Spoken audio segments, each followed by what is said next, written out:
Hey there, howdy folks, T-Rev here, revving it up, fired up and excited. Blessings to you. Happy Tuesday, September 30th, 2025. Last day of September, October's on the way. Boy, this year's been flying by. Autumn is upon us, but it's still really nice this week in the 80s here in northwestern Wisconsin, which is pretty awesome for the end of September, beginning of October. So today I was looking in Mark 5. And there's a lot of great, interesting things in there, but there's one thing I wanted to talk about specifically. There is two stories in one.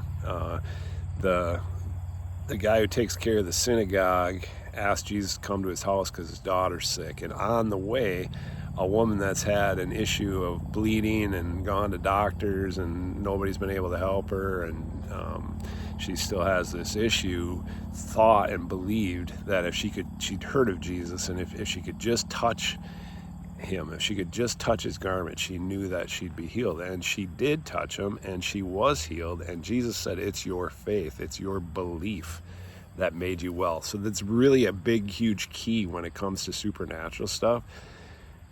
We have to believe it. We have to know it and believe it. We can't dismiss it if we want to see it. We have to believe it before we see it. She believed before she saw it. And then they go, and Jesus, this turns out the daughter is dead by the time he gets there. Jesus raises her from the dead, but tells everybody that she's just sleeping. And on the way in to do this, he says that, and they all laugh at him. And what did he do? He put them all outside, all the ones that laughed. Why?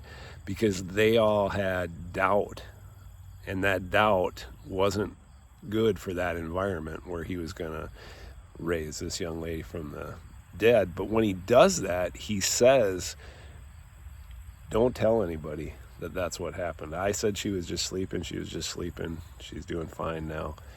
But the point of the whole thing of what I'm trying to talk about today is we have to believe it before we see it. And if we have doubt or have doubters around us and we're trying to do the thing, supernatural or even otherwise a natural thing, that doubt has to go. We have to put the doubt outside. And sometimes that's coming from other people. So that means that we need to maybe distance ourselves from that doubt so that we can see our miracle. God bless.